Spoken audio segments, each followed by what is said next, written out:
ఎంతగానో మొత్తుకున్నటువంటి మహిళా మణులు అందరూ ఎటువైరు. ఇప్పుడు ఎందుకు నోరు తెరుస్తలేరు? మరి ఒక ముస్లింని కాపాడే ప్రయత్నం జరుగుతుందా అంటూ కూడా సోషల్ మీడియాలో మీ ఫోటోలు పెడుతూ కొంచెం వైరల్ చేస్తారు బీజేపీ నాయకులు. ఏం చెప్తారు దీనికి సంబంధించి? అది ఎవ్వరు చేసినా వాళ్ళకి బుద్ధి, జ్ఞానం, బుర్ర 3 లేవు. హ్మ్. ఇంతకన్నా మూర్ఖత్వం మరొకటి ఉండదు. ఎందుకంటే నేరస్తుడు ఎవడైనా కూడా శిక్షించమని డిమాండ్ చేసేటువంటి ఆర్గనైజేషన్స్ మావి. బాధితులు ఎవరైనా న్యాయం చేయాలని కోరేటువంటి వాళ్ళు. ఇవాళ అట్టడుగు వర్గాలు, ఆదివాసీలు, దళితులు, పేదలు వీళ్ళ కోసం మాట్లాడుతున్న సంఘాలు మేము తప్ప ఎవరైనా ఉన్నారా? వీళ్ళెవరైనా ఎప్పుడైనా మాట్లాడినరా? అంటే ఇవాళ బండి సంజయ్ ఘటన నుంచి నిన్నటి ఘటన ఖమ్మం మైనర్ బాలిక ఘటన వరకు 100, 102 జరిగినాయి ఇదే తెలంగాణలో. 102లో ఈయన ముస్లిం, మిగతా వాళ్ళంతా హిందువులు. మరి మీరెందుకు మాట్లాడలే? మీరు నేరస్తులకి మద్దతుగా ఉన్నారా? వత్తాసు పలుకుతున్నారా? బండి సంజయ్నే కాదు, 102లో 102వ వాడినే మాట్లాడిండ్రుగా, 101 వరకు మాట్లాడలేదు, ఇంక్లూడింగ్ బండి సంజయ్. అంటే మీరు నేరస్తులు హిందువులు కాబట్టి వాళ్ళు రేపిస్టులుగా ఉండొచ్చు, ఒక ముస్లిం మాత్రం రేపిస్టులు ఉండొద్దు అంటున్నారు. మేము అంటున్నాం, వాడు ముస్లిం అయినా క్రూరంగా చేశాడు గౌస్. ఆ గౌస్ పాషా ఎవడైతే ఉన్నాడో వాడు మనిషి కాదు, మానవ మృగం. అటువంటి మృగాన్ని శిక్షించమని అడగకపోతే ఏం అడుగుతామని మీ బుర్రలో పెండ ఉందా? బుద్ధి ఉందా? మీకు జ్ఞానం ఉందా? రాసేటోళ్ళకి ఇవాళ ఒకటి ఆలోచించాలా. పైసలు లేవనా? ఆ పేద తల్లి దగ్గర కాదు పైసలు, ఎవరి దగ్గర పైసలు అడగని సంస్థలు మేము. దమ్ముంటే చూపించండి. పదవులు వద్దనుకుంటాం, సన్మానాలు వద్దనుకుంటాం, సత్కారాలు వద్దనుకుంటాం. మీ మొఖాలు మీ పాలకులు పడేసే పదవులకు అమ్ముడు పోయే పాపతకాళ్ళు, పదవులకి, సన్మానాలకి, సత్కారాలకి లొంగేటువంటి మీరా మేము మా కష్టార్జితం తప్ప ఇంకొకటి ఎరగని వాళ్ళం. ఇవాళ మా మీద ఈ నిందలు వేయడానికి మీరు మనుషులేనా అని అడుగుతున్నా. ప్రియా చౌదరి ఎప్పుడైనా నేను మాట్లాడానా? ఆ రోజు బండి సంజయ్ని సపోర్ట్ చేస్తూ, లేదా బండి సంజయ్ కొడుకుని సపోర్ట్ చేస్తూ మీరంతా ఉంటే మేమెవరం కానీ, మా కార్యకర్తలు కానీ మిమ్మల్ని ట్రోల్ చేయాల. సామాన్యులు చేశారు. వాస్తవాన్ని పరిశీలించేటువంటి సోషల్ మీడియాలో ప్రశ్నలు వచ్చినాయి, కానీ మేం చేయాల. కానీ వాళ్ళు మీరే స్వయంగా పూనుకుని చేస్తున్నారంటే మీరు మనుషులేనా? 45 ఏళ్ళగా ఉద్యమంలో ఏ రకమైనటువంటి రాజీ లేని వాళ్ళం. ఒక చిన్న చింతకుంటలో ఒక పోలీస్ ఇన్స్పెక్టరు అత్యాచారానికి పాల్పడితే ప్రశ్నించడానికి వెళ్తే చిన్నయ్య, రామ్దాస్ అనే 2 యువకులని తన సర్వీస్ రివాల్వర్తో బలిపెట్టాడు. అతను ముస్లిం. ఆడనే తొక్కి చంపేశారు జనం ఆ ఎస్ఐని. అందులో మా వాళ్ళు ఉన్నారు, మా కార్యకర్తలు ఉన్నారు. ఆ కేసుకి నేను వెళ్ళాను అంటే మా కార్యకర్తలు రక్షించుకోవడానికి. వాడు తప్పు చేసింది కాబట్టి జనం శిక్షించిండ్రు, మీరు మా కార్యకర్తల మీద ఎట్లా కేసు పెడతారని మేము ఆ రోజు చింతకుంట చుట్టుపక్కల ఉద్యమం చేశాం. మా కార్యకర్తలు 100 మంది మీద కేసులు పెడితే ఆ రోజు, ఇది దాదాపు 20 ఏళ్ల క్రితం, మేము ఆ రోజు పోరాడాం. అట్లాగే పాస్టర్లు చేసినటువంటి దారుణాల మీద మేమున్నాం. మీరున్నారా? ఎక్కడున్నారు? మీ ముఖాలు ఏడున్నాయి? ఇవాళ ముస్లింలైనా, దళితులైనా, క్రిస్టియన్స్ అయినా, లేకపోతే ఎవరు చేసినా నేరం చేస్తే సమర్థించేంత హీన స్థితిలో ఎవరు లేరు. మీరు ఉన్నారు కాబట్టి మీకు అట్లా అందరు కనిపిస్తున్నారు. ఇది వాస్తవం.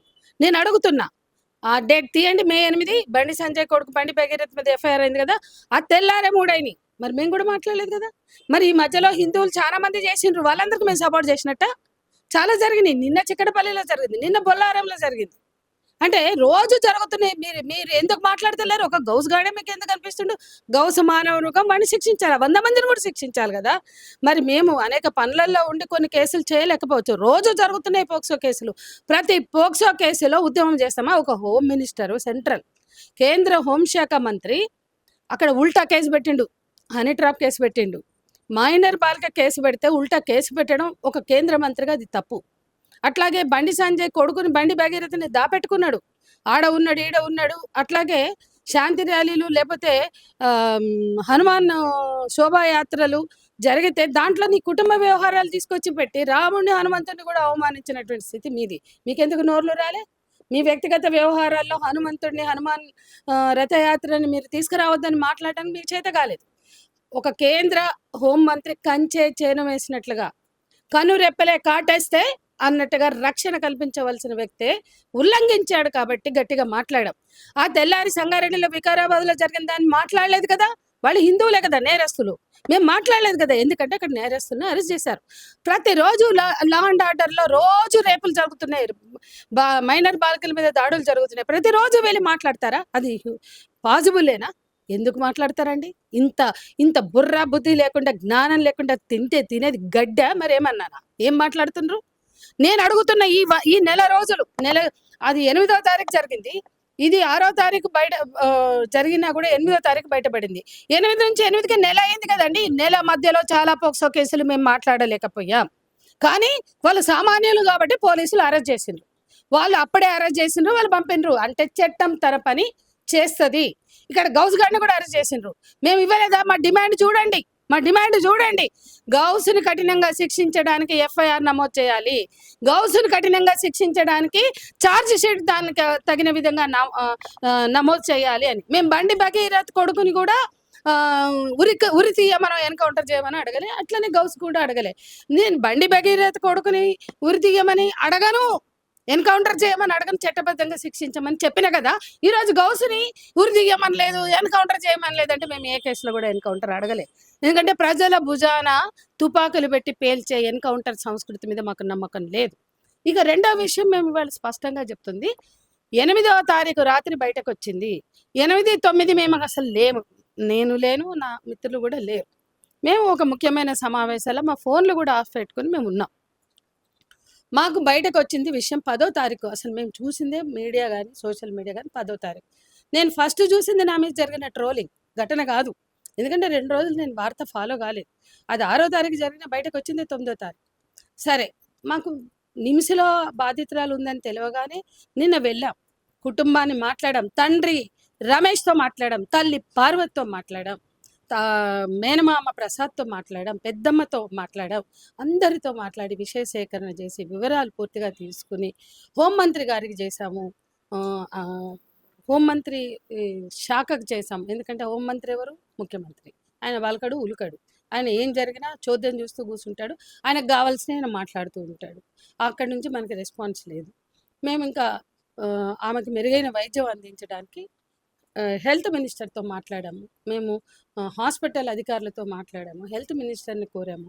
ఆమెకి మెరుగైన వైద్యం పొద్దున్నే ట్యాబ్లెట్లు కొనుక్కొని తెచ్చుకోమన్నారట. వెంటనే వాళ్ళ దృష్టికి తీసుకెళ్ళి ట్యాబ్లెట్లు వాళ్ళు కొనుక్కోవడానికి వీల్లేదు, అన్ని ప్రభుత్వమే భరించాలి, ఆమెకి మెరుగైన వైద్యం, ఉచిత వైద్యం అందించాలని కోరాం. పాపతో మాట్లాడాం. కానీ మీడియాకి చెప్పుకోము. మేము చెప్పలేము, చూపించాం. మేము తల్లిదండ్రులతో దిగిన ఫోటోలు కూడా పెట్టదలుచుకోలేదు. కానీ చాలామంది ఇట్లా ట్రోలింగ్ చేస్తున్నారు కాబట్టి మా కార్యకర్తలు తండ్రికి అది మార్ఫింగ్ చేసి, తల్లికి మార్ఫింగ్ చేసి ఫోటోలు పెట్టారు. ఎందుకంటే పోక్సో యాక్ట్లో వాళ్ళ వివరాలు కూడా గోప్యత పాటించాలి కాబట్టి అవన్నీ మేము పాటిస్తున్నాం. అంత మాత్రం చేయలేదని ఎట్లా అంటారు? ఖమ్మంలో ధర్నా చేయలేదా? ఖమ్మంలో రాస్తారోకో చేయలేదా? ఖమ్మంలో మా ప్రజా సంఘాలు అనేక ప్రొటెస్టులు చేయలేదా? నిన్న నిమ్స్కు రాలేదా? నిమ్స్లో మేము మొత్తం మహిళా సంఘంగా, అన్ని సంఘాలుగా మేము నిన్న వెళ్ళి, మా ప్రగతిశీల మహిళా సంఘం 2 సంఘాలు కలిసి 10 మంది నిన్న వెళ్ళి ఆ కుటుంబానికి మేము వెంట ఉంటాం, మద్దతుగా ఉంటామన్నాం. అట్లాగే ప్రకటన విడుదల చేశాం. వెంటనే ఖమ్మంలో మా మా మా కార్యకర్తలు, మా ఖమ్మం మా నాయకురాళ్ళందరూ కూడా ప్రొటెస్ట్ చేయడం కాదు, స్పష్టంగా ప్రకటనలు ఇచ్చారు. ఇంకేం చేస్తారండి? ఇంకేం చేస్తారు? గౌసును అరెస్ట్ చేయాలి, కఠినంగా శిక్షించాలి, బాధితురాలకు మద్దతునివ్వాలా, అండగా ఉండాలా రాష్ట్ర ప్రభుత్వం అని చెప్పి ఇవాళ రేవంత్ రెడ్డికి హ్యాష్ట్యాగ్ పెట్టి పోక్సో యాక్ట్ అమలు చేయమని మేము సోషల్ మీడియా క్యాంపెయిన్ చేస్తున్నాం. చూడండి, నా పోస్ట్లోకి వెళ్ళి చూడండి. నేను వచ్చిందే ఊరిలోకి మొన్న అర్ధరాత్రి వచ్చిన. నిన్న హాస్పిటల్ పోయినాం, చేయవలసింది చేశాం. కాబట్టి ఏ రకంగా మమ్మల్ని బ్లేమ్ చేసే అర్హత ఎవరికి లేదు. ఇదంతా కూడా బుర్రల్లో మత కక్షలు. మేము అడుగుతున్నాం 102 ఘటనలు జరిగితే 101 ఘటనలో మాట్లాడని వాళ్ళకి మీకుందా మతం? మాకుందా? మేము సాధ్యమైన వరకు అన్ని ఘటనలలో మాట్లాడుతున్నాం. అట్లాగే మీకు మతం ఉందా? మాకు మతం ఉందా? వాడు ముస్లిం అవ్వగానే ముస్లిం అని కేవలం ఈ రాష్ట్రంలో 118 కుల దురహంకార హత్యలు జరిగితే ఒక్క నాగరాజు విషయం మాట్లాడారు మీరు. జాతీయ నాయకులు వచ్చి ఇక్కడున్న ఎమ్మెల్యేలంతా కథం తొక్కి మరపల్లికి వెళ్ళి ఆ రోజు నాగరాజు కుటుంబాన్ని ఆ నాగరాజు కుటుంబానికి మద్దతు ఇచ్చాం. ఈ రోజు నాగరాజు తల్లిదండ్రులు మాకు కాంటాక్ట్ చేస్తున్నారా? మీకు కాంటాక్ట్ చేస్తున్నారా? ఈరోజు మీ జాతీయ కార్యవర్గం వచ్చి మీరు డబ్బులు ఇచ్చి మీరు అన్ని చేసినా నాగరాజు తల్లి తండ్రి వాళ్ళ బాధ ఉంటే మాకు చెప్పుకుంటున్నారు. మొదటి సంవత్సరానికి కూడా మీరు వచ్చిండ్రా? ఎన్నడన్నా ముఖం చూసిండ్రా? నూట నూట 18 కుల దురహంకార హత్యలో ఏ ఏ కుల దురహంకార హత్యను ఖండించిన చరిత్ర మీకున్నది, మాకున్నది. ఎంతో మందికి మంతెన మధుకర్ నుంచి, ప్రణయ్ నుంచి మొదలు పెడితే నరేష్ వరకు కూడా ప్రతి కేసులో మాట్లాడిన వాళ్ళం మేము. ప్రతి దాంట్లో బాధ్యతలుగా అండగా మాకు శక్తి మేరకి కొన్ని మిస్ అవుతాయి. మా అనారోగ్యాల కారణం కావచ్చు, మా ఇళ్లలో చావులు, మా మా హస్బెండ్ చనిపోయినప్పుడు కూడా ఒకటి జరిగింది. అప్పుడు నేను మాట్లాడలేకపోయి ఉండొచ్చు.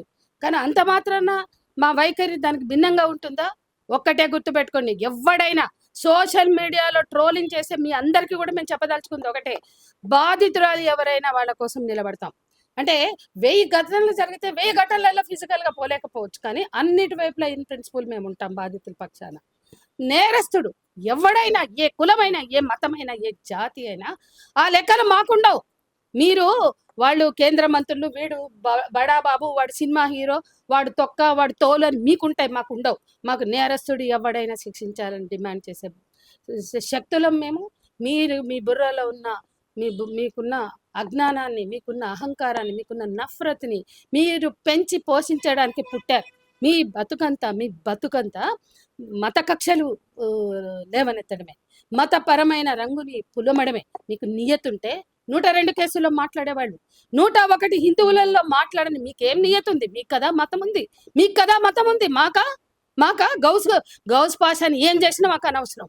ఖచ్చితంగా అక్కడ ఖమ్మంలో చేసాం, రాష్ట్ర స్థాయిలో చేసాం. ఈ రోజు మహిళా కమిషన్ కూడా వెళ్తున్నాం మేము. మహిళా ఎవడికి పాలోడు ఇవన్నీ చెత్త. ఇవన్నీ సమాజంలో మతపరమైనటువంటి విభేదాలు సృష్టించడానికి కంకణం కట్టుకున్నటువంటి సమాజ విధ్వంసకులు వీళ్ళు సమాజాన్ని విధ్వంసం చేస్తున్నారు, మనుషుల్ని విధ్వంసం చేస్తున్నారు, మనుషుల మధ్య నఫరతను నింపుతున్నారు. ఇట్లాంటి బతుకుతున్నందుకు ఇటువంటి పుటకలకి, ఇటువంటి బతుకులకి వాళ్ళకి సిగ్గు ఎగ్గు ఉండాలి ఈ రకమైన పాత్ర పోషించడానికి. మేము అడుగుతున్నాం. ఇవాళ మహిళా కమిషన్కి మేము వెళ్తున్నాం. మీరు వచ్చారా? మీరు వెళ్ళారా? మేము వెళ్తున్నాం. అన్ని విధాల నిన్న మేము కుటుంబంకి వెళ్ళండి. వాళ్ళ తండ్రిని అడగండి, మామయ్యని అడగండి, పెద్దమ్మని అడగండి, మేనమామని అడగండి. అసలు మేనమామకి చెప్పింది ఆ పిల్ల విషయం అంతా. ఏం జరిగింది ఆ రోజు? ఘటనలోకి వెళ్తే వాడు కన్నేశాడు. ఆ ఇంట్లో 8 ఫ్లాట్స్ ఉంటే, నేను చెప్తున్నా, ఎవరు కూడా ఫ్యాక్ట్స్ మాట్లాడలేదు. 8 ఫ్లాట్స్ ఉంటే మొదటి ఫ్లాట్ ఆక్యుపై చేసినాడు ఈ గౌస్ పాషా గారు. ఆ తర్వాత వాడు ఇల్లు మెయింటెనెన్స్ చేస్తాడు. ఆ పాప అమ్మమ్మ అక్కడ వాచ్మెన్, తాతయ్య బయట పని చేస్తాడు, తండ్రి మేస్త్రి పని చేస్తాడు, తల్లి కూలికి వెళ్తుంది. ఇది పేద కుటుంబం, వాళ్ళది తల్లంపాడు. సమ్మర్ హాలిడేస్ కాబట్టి వేసవి సెలవులకి ఎవరైనా అమ్మమ్మ తాతయ్యల దగ్గరికి పిల్లల్ని తీసుకుని వెళ్తారు. ఈ తల్లికి 2